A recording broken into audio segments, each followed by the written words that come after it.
안녕하세요. 시절인연입니다.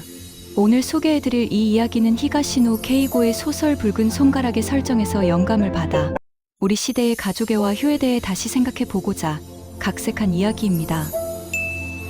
78살 노인이 경찰서에서 자백했다. 내가 죽였어요. 그 아이, 내가 목을 졸랐어요. 경사는 노인의 손을 바라보았다. 마르고 주름진 손, 관절이 울퉁불퉁 튀어나와 있었고 새끼손가락은 안쪽으로 휘어 펴지지 않았다. 류머티즘 관절염, 악력 검사 결과 5kg도 나오지 않는 손이었다. 그 손으로 10살짜리 아이의 목을 조를 수 있을까? 불가능했다. 하지만 노인은 끝까지 우겼다. 내가 했다고, 내가 죽였다고, 왜 안 믿느냐고. 그리고 시신에서 노인의 머리카락이 나왔다. 11월의 금요일, 해가 짧아지는 계절이었다. 이정호는 사무실 창밖으로 어둑해지는 하늘을 바라보며 시계를 확인했다. 6시 반. 오늘은 팀 회식이 있는 날이었다. 집에 가봤자 아무도 그를 기다리지 않는다. 아내는 드라마를 보고 있을 것이고, 아들은 방에 틀어박혀 게임을 하고 있을 것이고, 어머니는 일찍 주무셨을 것이다. 차라리 회식 자리에서 소주나 몇 잔 마시는 편이 나았다. 휴대폰이 울렸다. 아내 미연이었다. 정호는 잠시 망설이다 받았다. 여보, 나 오늘 회식이라. 지금 당장 와. 미연의 목소리가 이상했다. 떨리고 있었다. 정호는 등줄기가 서늘해지는 것을 느꼈다. 왜? 무슨 일이야? 전화로 못해. 빨리 와. 전화가 끊겼다. 정호는 멍하니 화면을 바라보다가 자리에서 일어섰다. 가슴이 두근거렸다. 어머니한테 무슨 일이 생겼나? 아니면 준서가 사고를 쳤나? 여러 가지 생각이 머릿속을 스쳤지만 그 어떤 상상도 그가 마주할 현실에는 미치지 못했다. 신도시 외곽의 단독주택에 도착한 것은 7시가 넘어서였다. 대문 앞에 서자 현관문이 벌컥 열리며 미연이 뛰어나왔다. 화장기 없는 얼굴이 창백했고 눈이 충혈되어 있었다. 이리 와. 미연이 그의 팔을 잡아 끌었다. 집 안으로 들어가는 대신 옆으로 돌아 뒤뜰로 향했다. 정호는 아내의 손이 얼음장처럼 차갑다는 것을 느꼈다. 뒤뜰은 좁았다. 어머니가 가끔 고추나 상추를 심던 작은 텃밭과 빨랫줄이 있는 공간, 보안등 불빛 아래 무언가가 보였다. 정호는 처음에 그것이 무엇인지 이해하지 못했다. 버려진 인형 같았다. 그러나 가까이 다가가자 심장이 멎는 것 같았다. 아이였다. 10살쯤 되어 보이는 여자아이. 교복이 아닌 평상복 차림이었다. 분홍색 패딩 점퍼, 청바지, 운동화 한 짝이 벗겨져 있었다. 아이는 눈을 뜬 채 하늘을 바라보고 있었다. 아니, 아무것도 바라보고 있지 않았다. 이게 뭐야? 정호의 목소리가 갈라졌다. 준서가 그랬어. 미연이 속삭이듯 말했다. 정호는 아내를 돌아보았다. 뭐라고? 준서가 죽였어. 우리 준서가. 정호는 고개를 저었다. 이해할 수 없었다. 아들이 이 아이를 왜? 미연이 떨리는 목소리로 설명했다. 오후 4시쯤이었다. 준서가 뒤뜰에서 담배를 피우고 있었던 모양이다. 그때 이 아이가 골목에서 놀다가 담장 틈으로 뒤뜰을 기웃거렸다. 호기심이었을 것이다. 아이가 준서를 보았고 준서도 아이를 보았다. 아이가 갑자기 소리쳤다. 오빠 어른도 아니면서 담배 피워요. 나쁜 거예요. 크고 날카로운 목소리였다. 준서가 당황했다. 뒤뜰 마당으로 데리고 와서 입 다물라고 했다. 하지만 아이는 더 크게 울며 소리쳤다. 엄마한테 이럴 거야. 경찰 아저씨한테 이럴 거야. 아이의 울음소리가 동네에 퍼질 것 같았다. 준서는 아이를 조용히 시키려고 입을 막았다. 아이가 발버둥 쳤다. 그 과정에서 준서의 손이 아이의 목으로 갔다. 얼마나 지났을까? 정신을 차렸을 때 아이는 움직이지 않았다. 정호는 뒤뜰 바닥에 주저앉았다. 다리에 힘이 풀렸다. 눈앞이 어지러웠다. 경찰에 신고해야지. 안 돼. 미연이 단호하게 말했다. 안 되긴 뭐가 안 돼. 사람이 죽었어. 아이가 죽었다고. 그러니까 안 된다는 거야. 준서는 이제 16이야. 촉법소년 나이 지났어. 잡혀가면 끝이야. 인생이 끝난다고. 정호는 고개를 들어 2층을 올려다보았다. 아들의 방, 불이 켜져 있었고 희미하게 게임 소리가 들렸다. 사람을 죽이고도 게임을 하고 있다. 정호는 구역질이 났다. 아들에게인지 자신에게인지 알 수 없었다. 준서는 뭐래? 아무 말도 안 해. 방에 들어가서 안 나와. 정호는 비틀거리며 일어났다. 집 안으로 들어가 계단을 올랐다. 아들의 방 앞에 섰다. 손을 들어 문을 두드리려다 멈췄다. 문을 열면 뭐라고 말해야 할까? 왜 그랬냐고 물어야 하나? 무슨 생각이었냐고 다그쳐야 하나? 정호는 아들과 마지막으로 대화다운 대화를 나눈 게 언제인지 떠올려 보았다. 기억나지 않았다. 이 아이가 언제부터 담배를 피웠는지도 몰랐다. 무슨 생각을 하는지도, 무엇이 좋고 무엇이 싫은지도 몰랐다. 그는 문을 두드리지 못했다. 손을 내리고 계단을 내려왔다. 아내가 거실에 서 있었다. 그녀의 눈이 물었다. 어떻게 할 거냐고. 정호는 입을 열었다. 일단 신고는 하지 말자. 그 순간 그는 무언가가 돌이킬 수 없이 무너지는 소리를 들었다. 그것이 아들의 미래인지, 가족의 신뢰인지, 아니면 자신의 양심인지 알 수 없었다. 다만 그것이 무엇이든 다시는 원래대로 돌아가지 않으리라는 것만은 확실했다. 정호의 말이 떨어지자 미연의 얼굴에서 긴장이 조금 풀렸다. 그녀는 고개를 끄덕이며 소파에 털썩 주저앉았다. 정호도 맞은편에 앉았다. 둘 사이에 침묵이 흘렀다. 시계 초침 소리가 유난히 크게 들렸다. 어떻게 할 건데? 미연이 먼저 입을 열었다. 몰라. 생각 좀 하자. 정호는 고개를 숙이고 두 손으로 얼굴을 감쌌다. 머릿속이 하얘졌다. 50년 넘게 살면서 한 번도 상상해 본 적 없는 상황이었다. 회사에서 프로젝트가 꼬였을 때, 예산이 초과됐을 때, 상사에게 질책을 받았을 때, 그런 문제들은 답이 있었다. 머리를 쥐어짜면 해결책이 나왔다. 하지만 이건 달랐다. 사람이 죽었다. 그것도 아이가. 시신을 어떻게 해야 해? 미연이 말했다. 그녀의 목소리는 이상하리만치 침착했다. 정호는 아내를 올려다보았다. 미연의 눈이 건조하게 빛나고 있었다. 울음기는 사라졌고 그 자리에 계산하는 눈빛이 있었다. 뒤뜰에 그냥 둘 수는 없어. 어머니가 내일 아침에 나오실 수도 있고. 알아. 경찰에 신고 안 할 거면 치워야지. 어디론가? 정호는 입술을 깨물었다. 치운다. 시신을 치운다. 그 말이 현실로 느껴지지 않았다. 어젯밤까지만 해도 그는 평범한 회사원이었다. 아침에 출근하고 저녁에 퇴근하고 주말에는 골프 연습장에 가는 중년 남자. 그런 사람이 지금 시신 유기를 논의하고 있다. 잠깐. 나 화장실 좀. 정호가 일어났다. 다리에 힘이 없었다. 화장실로 들어가 문을 닫고 세면대에 손을 짚었다. 거울에 비친 얼굴이 낯설었다. 빗기 없는 얼굴, 충혈된 눈. 이게 자신인가? 화장실에서 나왔을 때 미연이 없었다. 거실에도, 부엌에도. 정호는 두리번거리다가 안방 쪽에서 인기척을 느꼈다. 어머니 방이었다. 정호가 조용히 다가갔다. 문이 살짝 열려 있었다. 틈 사이로 미연의 뒷모습이 보였다. 미연이 어머니 침대 옆에 서 있었다. 어머니는 주무시고 계셨다. 미연의 손에 뭔가가 들려 있었다. 가위. 정호는 숨을 멈췄다. 미연이 조심스럽게 어머니의 머리카락을 한 움큼 집어들었다. 그리고 가위로 잘랐다. 정호가 문을 열었다.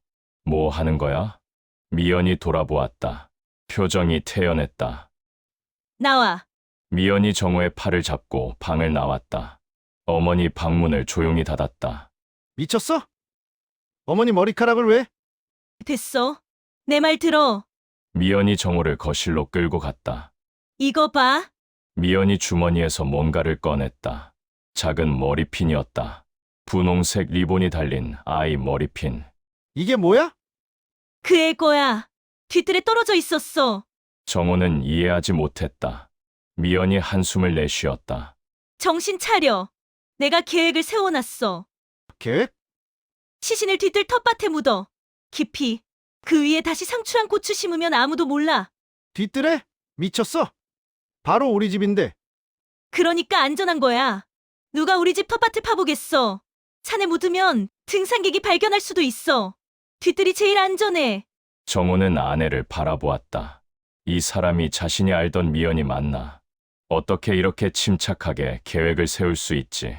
그리고 며칠 후에 경찰에 신고해. 뭐, 우리가 먼저 신고하는 거야. 어머니 방에서 이상한 물건이 발견됐다고. 이 머리핀. 정호는 말문이 막혔다. 어머니한테 죄를 뒤집어 씌우자고? 어쩔 수 없어. 어머니는 치매가 있어. 조사받아도 진술이 일관되지 않을 거야. 설령 유죄가 나와도 나이가 있으시니까 형이 가볍겠지. 그래도 어머니한테. 준서 생각해. 미연이 소리쳤다. 목소리를 낮추며 다시 말했다. 준서는 16이야.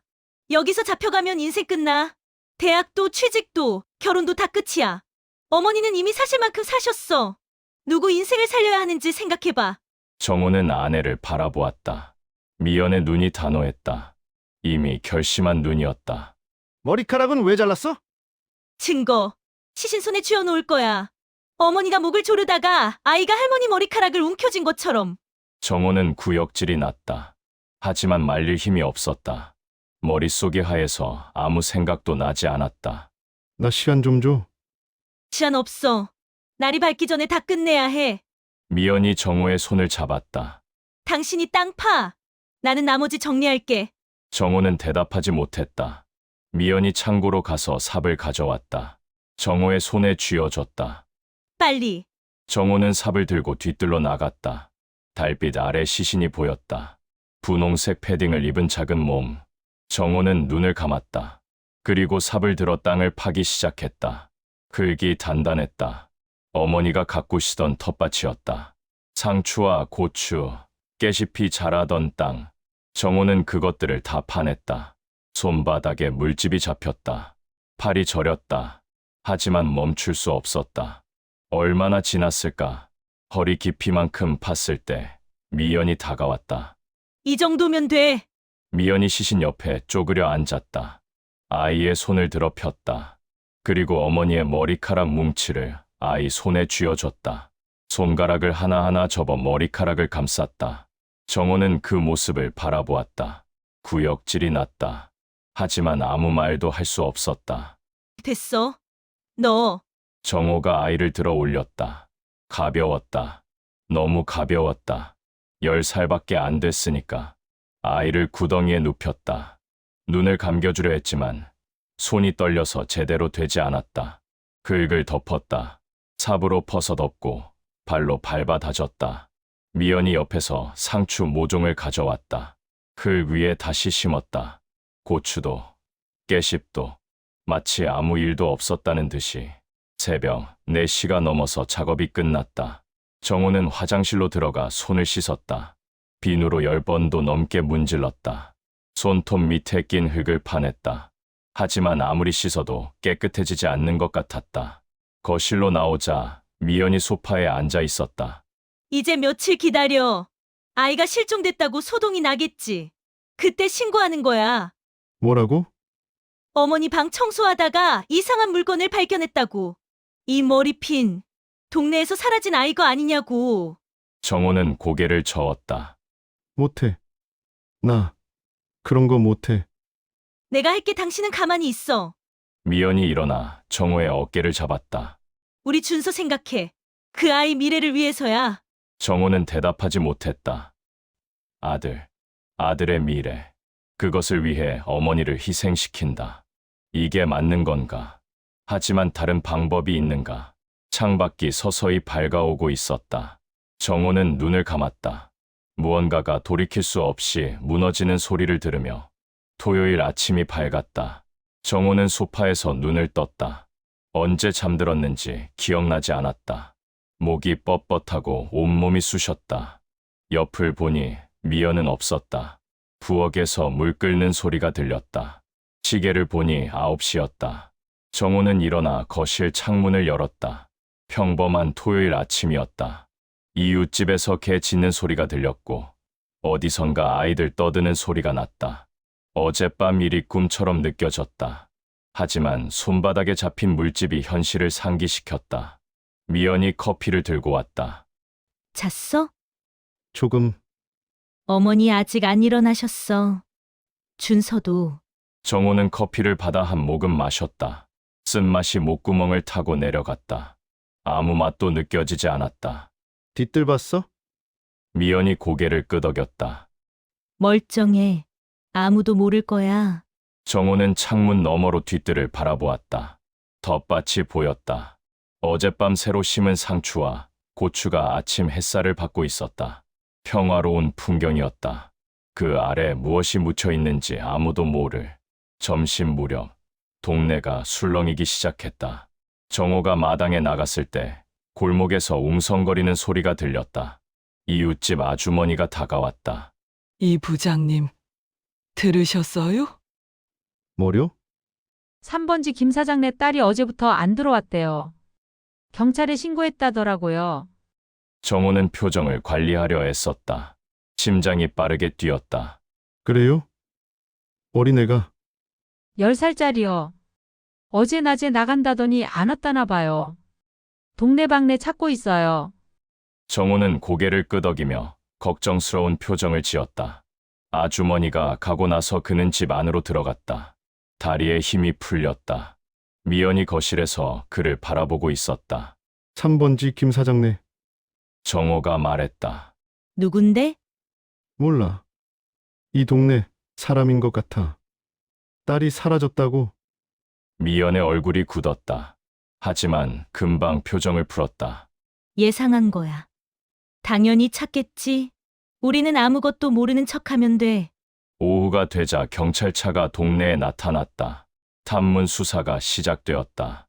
정호는 창문 너머로 경찰들이 집집마다 돌아다니는 것을 지켜보았다. 심장이 조여왔다. 언제 이 집 차례가 될까? 저녁 무렵 하늘이 흐려지기 시작했다. 정호는 창밖을 바라보다가 가슴이 철렁했다. 먹구름이 몰려오고 있었다. 비 온다. 미연이 다가와 창밖을 보았다. 얼굴이 창백해졌다. 비가 오면 흙이 씻겨내리라면 어떡해? 두 사람은 말없이 서로를 바라보았다. 공포가 눈 사이로 오갔다. 첫 번째 빗방울이 떨어졌다. 정호는 뒤뜰이 보이는 창가로 달려갔다. 미연도 따라왔다. 비가 점점 굵어졌다. 텃밭 위로 빗물이 떨어졌다. 글기 젖어가고 있었다. 어떡해. 어떡해. 미연이 중얼거렸다. 손톱을 물어뜯고 있었다. 빗줄기가 세차게 쏟아지기 시작했다. 장마철처럼 퍼붓는 비였다. 정호는 텃밭을 뚫어지게 바라보았다. 글기 패이지는 않을까? 빗물에 무언가가 드러나지는 않을까? 상추가 쓰러졌어. 미연이 말했다. 목소리가 떨렸다. 괜찮아. 괜찮을 거야. 정호가 말했지만 자신도 확신이 없었다. 그때 2층에서 발소리가 들렸다. 준서가 내려오고 있었다. 정호와 미연은 재빨리 창가에서 물러났다. 준서가 거실로 들어왔다. 얼굴이 창백했고 눈 밑에 다크서클이 짙었다. 비 온다. 준서가 말했다. 그리고 뒤뜰을 바라보았다. 텃밭을 바라보는 눈빛이 불안했다. 그래. 많이 온다. 정호가 대답했다. 세 사람은 말없이 창가에 서서 비를 바라보았다. 각자의 공포를 삼키면서 비는 2시간 동안 내렸다. 그 2시간이 정호에게는 이틀처럼 느껴졌다. 비가 그치고 나서 정호는 뒤뜰로 나갔다. 텃밭을 확인해야 했다. 다행히 흙은 크게 패이지 않았다. 상추 몇 포기가 쓰러졌지만 그 아래는 멀쩡했다. 정호는 쓰러진 상추를 다시 세웠다. 손이 떨렸다. 흙을 만질 때마다 그 아래 무엇이 있는지 떠올랐다. 일요일 아침 또 다른 문제가 생겼다. 정호가 마당에서 담배를 피우고 있을 때 이웃집 개가 담장 틈으로 코를 들이밀었다. 진도 깨었다. 이웃집 박신의 개. 개가 킁킁거리며 냄새를 맡았다. 그리고 담장을 긁기 시작했다. 정호는 담배를 떨어뜨렸다. 심장이 쿵쾅거렸다. 저리 가. 저리 가. 정호가 손을 휘저으며 개를 쫓았다. 개가 물러났다가 다시 다가왔다. 계속 뒤뜰 쪽을 향해 코를 킁킁거렸다. 여보, 정호가 집 안으로 소리쳤다. 미연이 나왔다. 왜? 걔가 자꾸 미연이 뒤뜰을 보았다. 진돗개가 담장에 앞발을 걸치고 안을 들여다보고 있었다. 텃밭 쪽을 향해 미연의 얼굴이 하얗게 질렸다. 저것 좀 쫓아내. 쫓아내도 자꾸 와. 그럼 어떡하라고? 미연이 히스테리를 부리기 시작했다. 목소리가 높아졌다. 걔가 냄새 맡으면 어떡해? 냄새 맡으면 다 들키잖아. 어떡해? 조용히 해. 동네 사람들 들어. 정호가 미연을 붙잡았다. 미연이 울음을 터뜨렸다. 그때 담장 너머로 목소리가 들렸다. 이 부장님, 우리 맥구가 또 말썽이에요. 죄송해요. 이웃집 박 씨였다. 정호는 재빨리 표정을 정리했다. 아, 괜찮아요. 텃밭에 관심이 많은가 봐요. 요즘 뭐 새로 심으셨어요? 냄새가 나나 보네. 정호는 심장이 멎는 것 같았다. 아, 그냥 상추랑 고추요. 퇴비를 좀 줘서 그런가 봐요. 아, 퇴비요. 그래서 그런가. 백구야, 이리 와. 박 씨가 개를 끌고 갔다. 정호는 그 자리에 서서 한참 동안 움직이지 못했다. 집 안으로 들어오자 미연이 소파에 주저앉아 있었다. 얼굴이 엉망이었다. 못하겠어. 나 못하겠어. 정신 차려. 이제 시작이야. 걔가 냄새를 맡아. 극이 씻겨 내려가.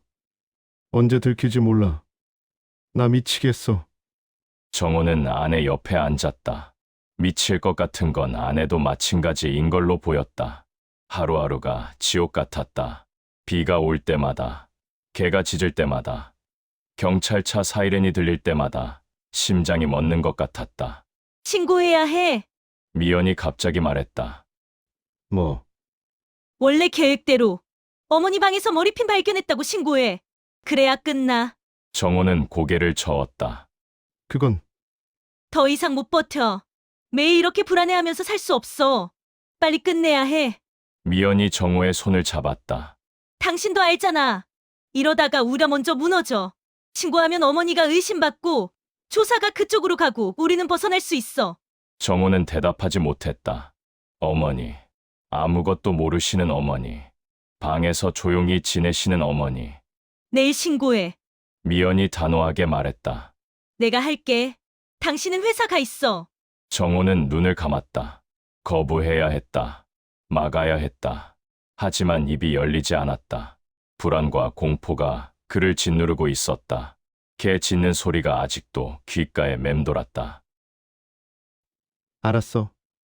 그 한마디가 정호의 입에서 흘러나왔다. 스스로도 믿을 수 없었다. 하지만 이미 뱉어버린 말이었다. 미연이 고개를 끄덕였다. 그녀의 눈에서 눈물이 흘러내렸다. 안도의 눈물인지 죄책감의 눈물인지 알 수 없었다. 창밖에서 다시 개 짖는 소리가 들렸다. 정호는 몸을 움츠렸다. 이제 돌이킬 수 없었다. 완전히. 월요일 아침 정호는 평소처럼 출근했다. 아니, 평소처럼 출근하는 척했다. 넥타이를 매는 손이 떨렸다.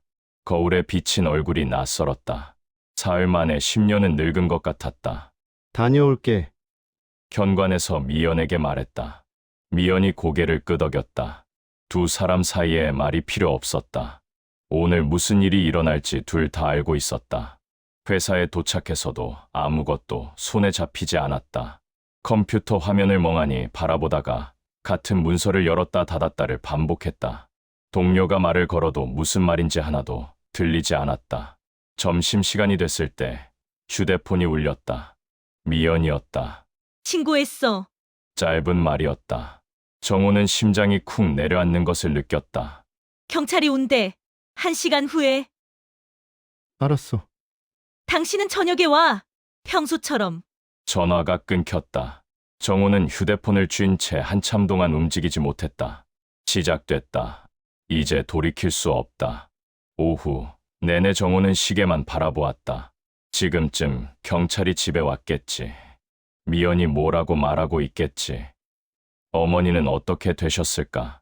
퇴근 시간이 됐을 때 정호는 떨리는 다리를 이끌고 집으로 향했다. 집 앞 골목에 들어섰을 때 경찰차가 보였다. 2대. 정호는 숨을 깊이 들이쉬고 대문을 열었다. 거실에 경찰관들이 있었다. 형사 2명, 그리고 제복 경찰 1명. 미연이 소파에 앉아 울고 있었다. 그리고 어머니가 손에 수갑을 차고 계셨다. 어머니, 정호가 달려갔다. 어머니가 고개를 들었다. 눈이 마주쳤다. 어머니의 눈에는 이상하게도 평온함이 있었다. 정호야, 이게 무슨, 왜 어머니가, 형사 1명이 다가왔다. 40대 중반쯤으로 보이는 남자였다. 눈빛이 날카로웠다. 강력반 강태윤입니다. 이정호 씨 맞으십니까? 네. 그런데 왜 우리 어머니가, 아, 며느리 되시는 분께서 신고를 하셨습니다. 어머님 방에서 실종 아동의 소지품이 발견됐다고요. 강 형사가 비닐봉지를 들어 보였다. 안에 분홍색 머리핀이 들어 있었다. 이건 김서연 양의 것으로 확인됐습니다. 실종 당일 착용하고 있던 물건이에요. 그게 왜 어머니 방에, 저희도 그게 궁금해서요. 강 형사가 어머니를 바라보았다. 김순자 어르신께서는 본인이 그 아이를 죽였다고 자백하셨습니다. 정호는 귀를 의심했다. 자백, 어머니가? 어머니, 정호가 어머니에게 달려갔다. 어머니가 고개를 저었다. 정호야, 괜찮아. 괜찮긴 뭐가 괜찮아요. 어머니가 왜, 내가 했어. 어머니가 조용히 말했다. 정호는 숨이 멎는 것 같았다. 그 아이가 뒷뜰에 들어왔어. 시끄럽게 굴어서. 노망이 나서 그랬나 봐. 정신 차려보니까 아이가 안 움직이더라고. 어머니, 무슨 말씀을, 내가 다 했어. 아들은 몰라. 며느리도 몰라. 다 내가 한 거야. 정호는 어머니를 바라보았다. 어머니의 눈이 무언가를 말하고 있었다. 알고 있다고. 다 알고 있다고. 그러니까 가만히 있으라고. 정호의 눈에서 눈물이 흘러내렸다. 어머니가 알고 계셨다. 그날 밤 무슨 일이 있었는지, 누가 진짜 범인인지, 그리고 스스로 죄를 뒤집어 쓰고 계셨다. 어르신, 일어나시죠. 서로 가셔야 합니다. 제복 경찰이 어머니를 일으켜 세웠다. 어머니가 천천히 일어났다. 굽은 등, 작아진 어깨, 늙고 약한 몸이 수갑에 묶여 있었다. 어머니, 정호가 울먹였다. 어머니가 걸어가다 멈춰 섰다. 뒤돌아보았다. 정호야, 네, 준서 잘 챙겨. 그 한마디를 남기고 어머니가 끌려나갔다. 정호는 그 자리에 무너져 앉았다. 미연이 옆에서 울고 있었다. 진짜 울음인지 연기인지 알 수 없었다. 형사들이 집을 수색하기 시작했다. 정호는 심장이 멎는 것 같았다. 뒤뜰, 텃밭, 만약 파보면. 저쪽은 뭐예요? 강 형사가 창밖을 가리켰다. 뒤뜰이었다. 텃밭이요. 어머니가 가꾸시던, 봐도 될까요? 정호는 고개를 끄덕일 수밖에 없었다. 거부하면 더 의심받을 것이다. 강 형사가 뒤뜰로 나갔다. 텃밭을 둘러보았다. 상추, 고추, 깻잎, 평범한 텃밭이었다. 강 형사가 흙을 한번 밟아보았다. 정호는 숨을 멈췄다. 최근에 뭐 심으셨어요? 상추. 며칠 전에, 글기 좀 고르지 않네요. 정호의 심장이 쿵쾅거렸다. 강 형사가 잠시 텃밭을 바라보다가 돌아섰다. 됐습니다. 오늘은 여기까지 할게요. 정호는 안도의 한숨을 내쉬었다. 하지만 완전히 안심할 수는 없었다. 경찰들이 떠나고 나서 집 안에 정적이 흘렀다. 정호, 미연, 그리고 2층에서 내려온 준서. 세 사람이 거실에 앉아 있었다. 할머니가 잡혀갔어? 준서가 물었다. 목소리가 떨렸다. 왜? 할머니가 왜? 준서의 눈에 눈물이 고였다. 정호는 아들을 바라보았다. 이 아이가 저지른 일 때문에 어머니가 잡혀갔다. 하지만 아이는 그것도 모르고 있었다. 미연이 다 숨겼으니까. 할머니가 실수로 그러셨대. 미연이 말했다. 실수. 무슨 실수? 그냥 복잡해. 나중에 설명해 줄게. 준서가 고개를 숙였다. 어깨가 떨리고 있었다. 정호는 아들에게 다가가 안아주고 싶었다. 하지만 몸이 움직이지 않았다. 안을 자격이 없었다. 그날 밤, 정호는 잠을 이룰 수 없었다. 천장을 바라보며 어머니 생각을 했다. 경찰서 유치장에 계실 어머니, 차가운 바닥에 누워 계실 어머니, 자신 때문에, 아들 때문에. 새벽 3시, 정호는 일어나 뒤뜰로 나갔다. 달빛 아래 텃밭이 보였다. 상추가 자라고 있었다. 그 아래 무엇이 묻혀 있는지 아는 사람은 이제 정호와 미연뿐이었다. 정호는 무릎을 꿇었다. 긁을 손으로 만졌다. 차가웠다. 미안해. 소리 없이 중얼거렸다. 누구에게 하는 말인지 자신도 몰랐다. 그 아이에게인지, 어머니에게인지, 아니면 자기 자신에게인지. 눈물이 흘러내렸다. 흘 위로 떨어졌다. 정호는 소리 죽여 울었다. 온몸이 떨렸다. 그때 뒤에서 발소리가 들렸다. 돌아보니 준서가 서 있었다. 아들이 아버지를 바라보고 있었다. 아빠. 준서야. 왜 안 자고? 아빠도 안 자잖아. 준서가 다가왔다. 아버지 옆에 섰다. 텃밭을 바라보았다. 아빠. 나 알아. 정호의 심장이 멎었다. 뭘? 내가 한 거잖아. 그 아이를. 정호는 아들을 바라보았다. 준서의 눈에 눈물이 고여 있었다. 기억나. 다 기억나. 그 아이가 소리 지르고 내가 입을 막았고 정신 차려보니까 준서가 말을 잇지 못하고 울음을 터뜨렸다. 할머니가 왜 잡혀가? 내가 한 건데. 내가 한 건데. 정호는 아들을 안았다. 말라깽이 같던 아이가 언제 이렇게 컸을까? 하지만 여전히 어린아이였다. 무서워서 떨고 있는 어린아이. 아빠가 다 해결할게. 너는 아무것도 몰라도 돼. 싫어. 할머니가 날 위해서 그러는 거잖아. 나 때문에. 쉿. 조용히 해. 정호가 아들의 입을 막았다. 주위를 둘러보았다. 아무도 없었다. 하지만 불안했다. 들어가자. 추워. 정호가 아들을 이끌고 집 안으로 들어갔다. 거실에 들어서자 미연이 서 있었다. 얼마나 들었는지 모를 표정으로. 준서가 알아. 정호가 말했다. 미연의 얼굴이 굳었다. 얼마나?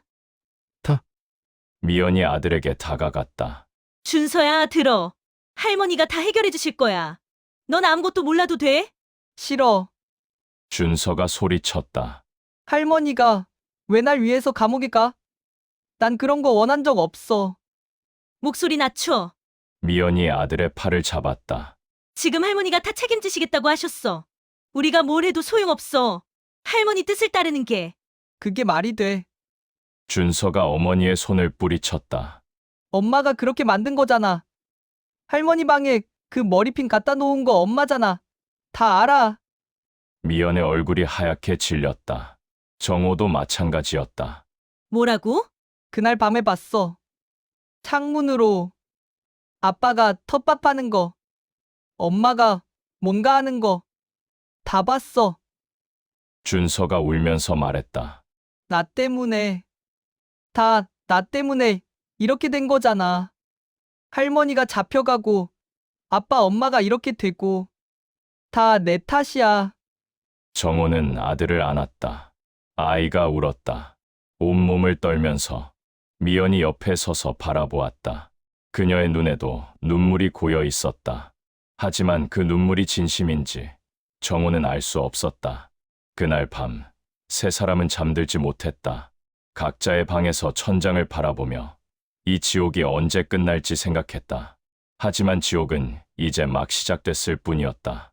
어머니가 잡혀간 다음 날 아침, 경찰이 다시 왔다. 이번에는 형사 4명, 그리고 감식반원들까지. 정호는 현관문을 열자마자 얼굴이 하얗게 질렸다. 영장 나왔습니다. 뒤뜰 텃밭 발굴 조사 들어갑니다. 강태윤 형사가 영장을 내밀었다. 정호의 손이 떨렸다. 텃밭을. 왜요? 어르신께서 진술하셨습니다. 시신을 뒤뜰 텃밭에 묻었다고. 상추 밑에. 정호는 숨이 멎는 것 같았다. 어머니가 아셨다. 시신이 어디 묻혔는지 아셨다. 잠깐만요.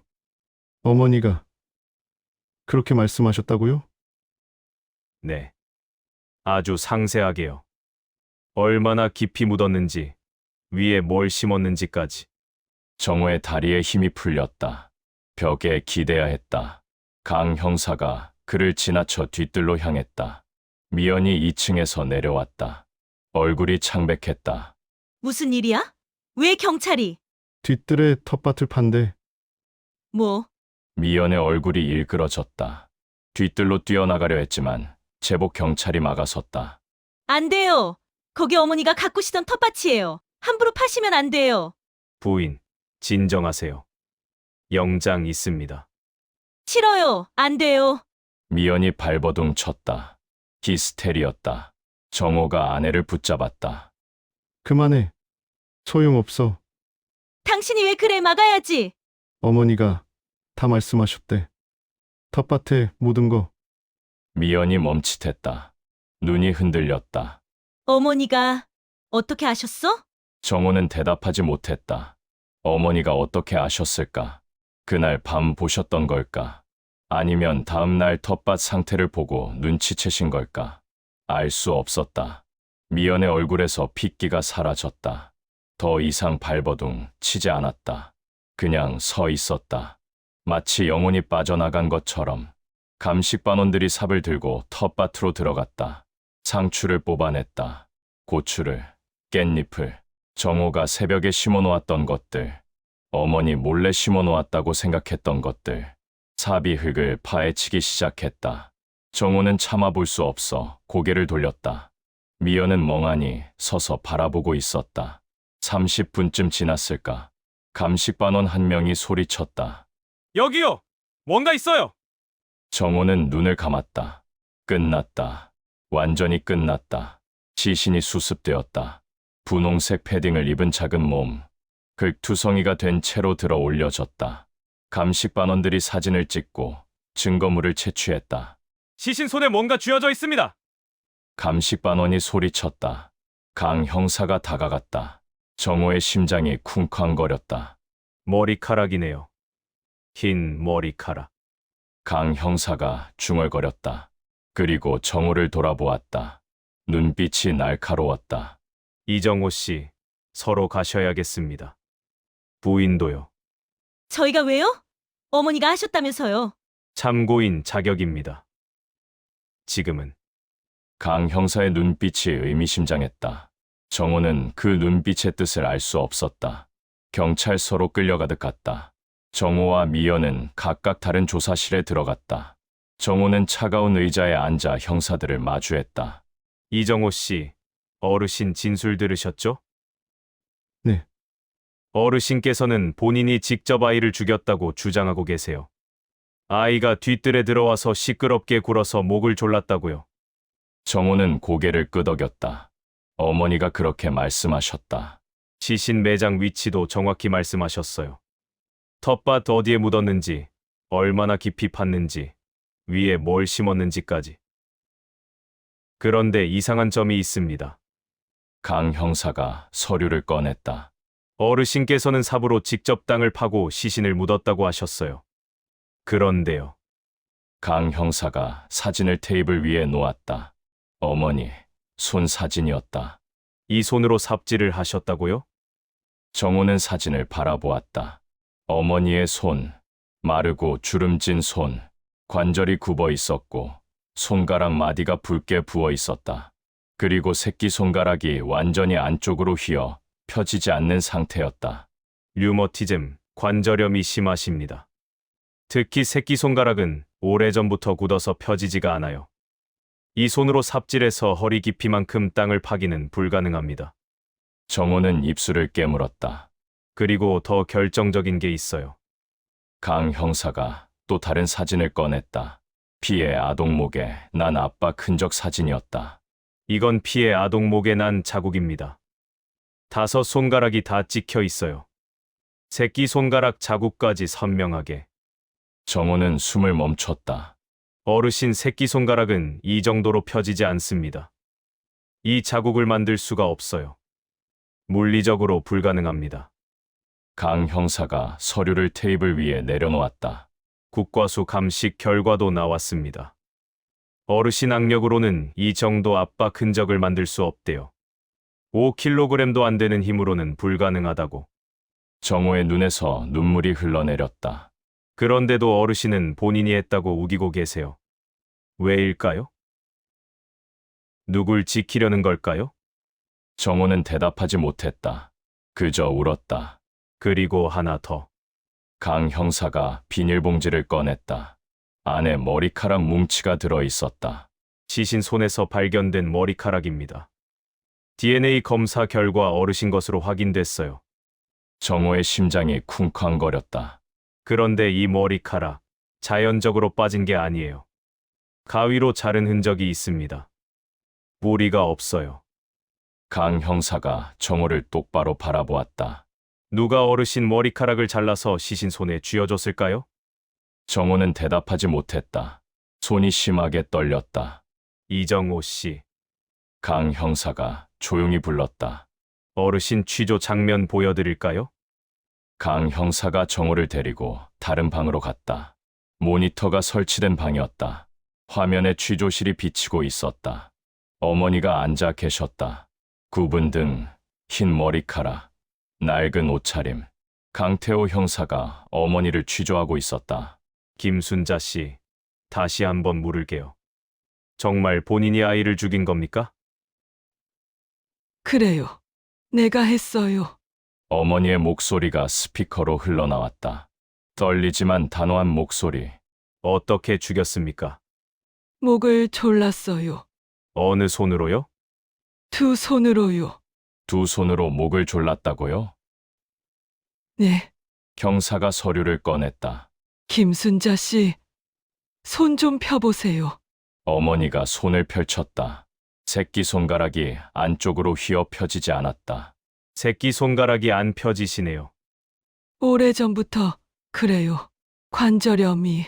그런데 피의 아동목에는 새끼손가락 자국이 선명하게 나 있습니다. 어떻게 된 거죠? 어머니가 잠시 멈칫했다. 하지만 금방 대답했다. 그때는 힘이 났어요. 아드레날린이라고 하나. 급하니까 힘이 난 거야. 악력 검사 결과가 나왔습니다. 어르신 힘으로는 이 정도 압박 흔적을 만들 수 없다고 합니다. 기계가 틀린 거야. 기계가 틀렸다고요? 내가 했어. 내가 죽였어. 왜 자꾸 아니라고 해? 어머니의 목소리가 높아졌다.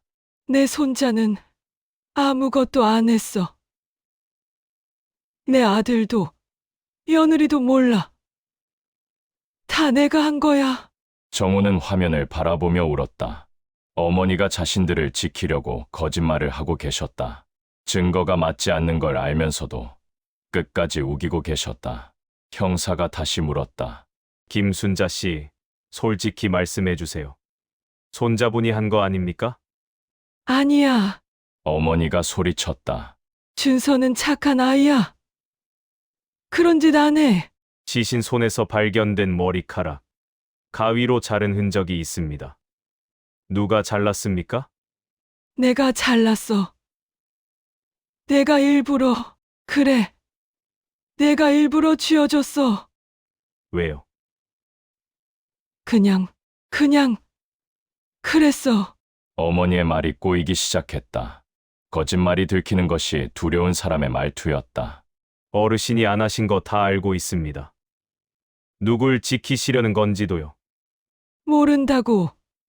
내가 했어. 어머니가 갑자기 울음을 터뜨렸다. 그 애는 아직 어려. 16밖에 안 됐어.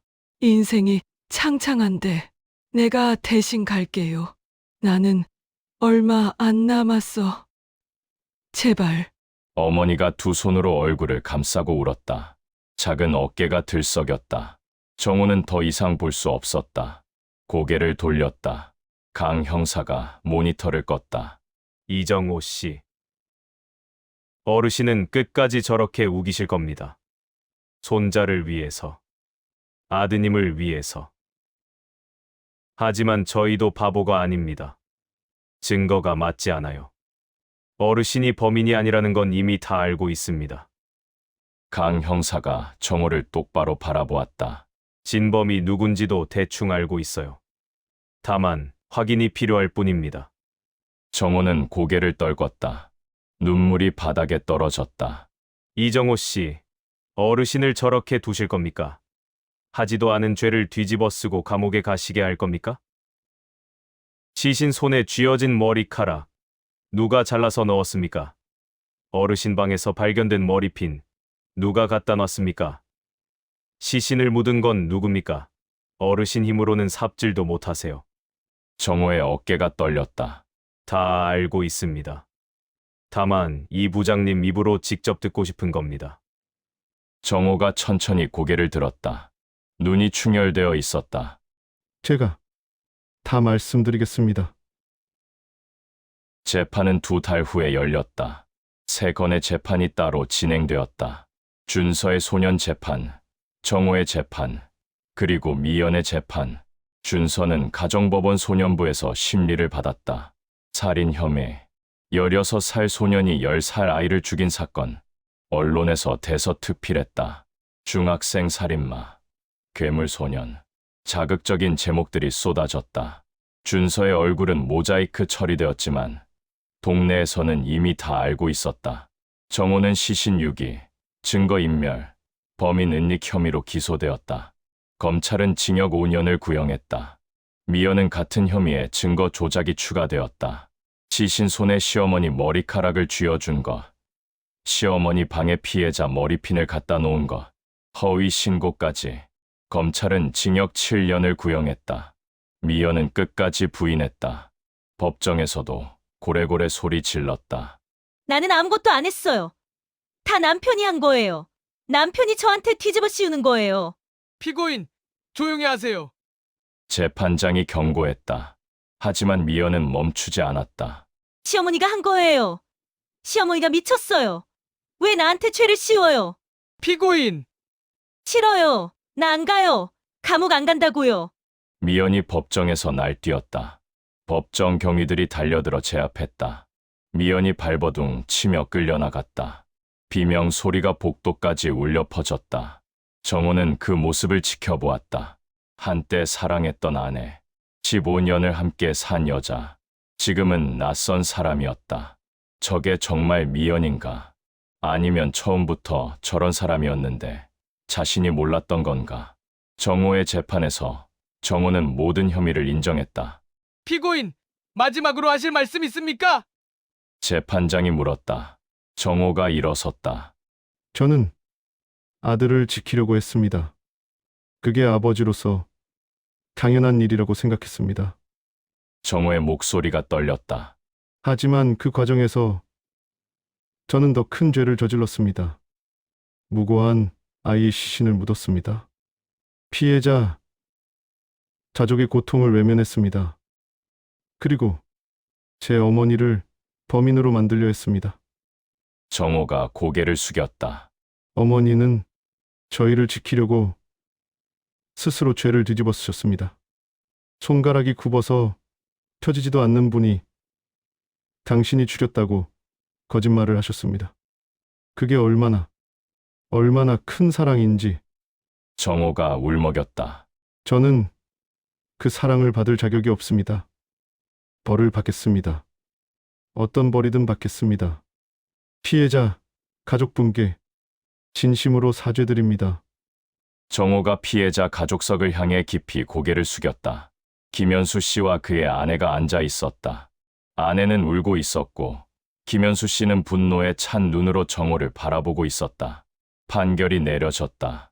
정호, 징역 3년, 미연, 징역 5년.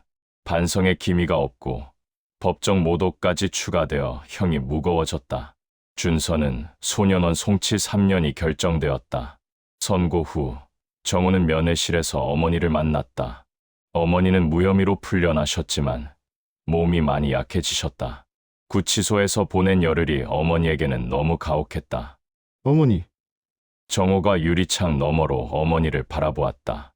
어머니는 휠체어에 앉아 계셨다. 열흘 사이에 10년은 더 늙으신 것 같았다. 눈빛이 흐릿했다. 어머니. 저예요, 정호. 어머니가 고개를 갸웃거렸다. 정호? 정호가 누구야? 정호의 가슴이 철렁했다. 아들이요. 어머니. 아들. 어머니가 한참 정호를 바라보았다. 그러다 갑자기 얼굴이 환해졌다. 아, 정호. 우리 정호. 언제 왔어?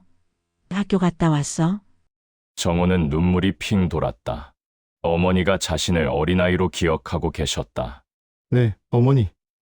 학교 갔다 왔어요. 배고프지?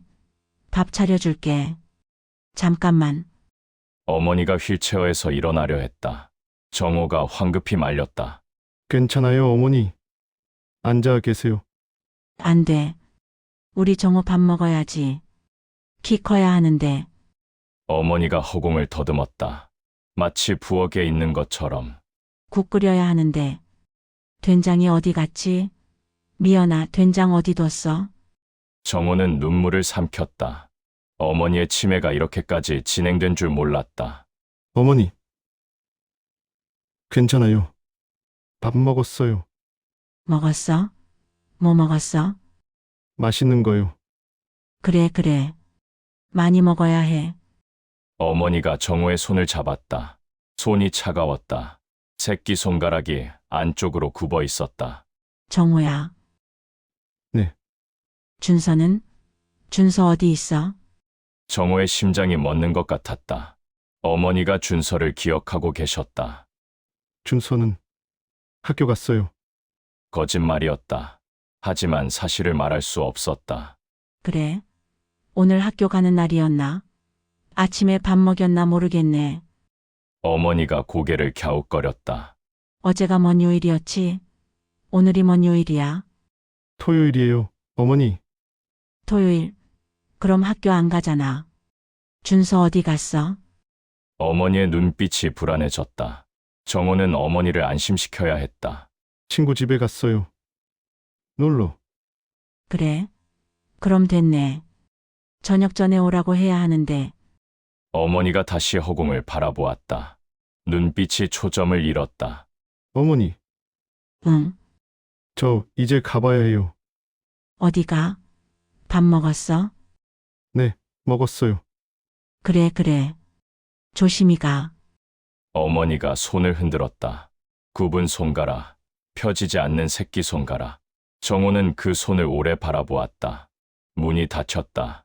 정호는 복도를 걸으며 울었다. 어머니가 자신을 알아보지 못하는 순간이 점점 많아지고 있었다. 1년이 지났다. 정호는 모범수로 생활했다. 가명심사에서 좋은 평가를 받았다. 남은 형기가 줄어들 가능성이 있었다. 어느 날 면회 신청이 들어왔다. 어머니가 아니었다. 강태윤 형사였다. 오랜만입니다. 이정호 씨. 강 형사가 유리창 너머로 앉았다. 예전보다 머리카락에 흰 게 섞여 있었다. 형사님, 왜 오셨어요? 어르신 소식 전하러요. 정호의 얼굴이 굳었다. 어머니, 무슨 일이 생긴 건가? 어르신 요양병원에 입원하셨습니다. 요양병원이요? 네. 건강이 많이 안 좋아지셨대요. 치매가 빠르게 진행되고 거동도 불편해지시고 혼자 생활이 불가능해지셨대요. 정호는 가슴이 철렁했다. 언제요? 왜 저한테? 2달 전이요. 어르신이 알리지 말라고 하셨는데 요즘은 그런 말씀도 못 하시더라고요. 무슨 뜻이에요? 사람을 거의 못 알아보세요. 간병인 말로는 가끔 정호야, 준서야 부르신다는데 누가 누군지는 모르시는 것 같대요. 정호는 눈을 감았다. 어머니, 자신을 기다리시던 어머니, 이제 자신조차 알아보지 못하신다. 면회 가능합니까? 교도소 측에 요청하면 특별 면회 허가받을 수 있을 겁니다. 제가 도와드리죠. 감사합니다. 정말 그리고 하나 더. 강 형사가 말을 이었다. 준서군, 소년원에서 잘 지내고 있대요.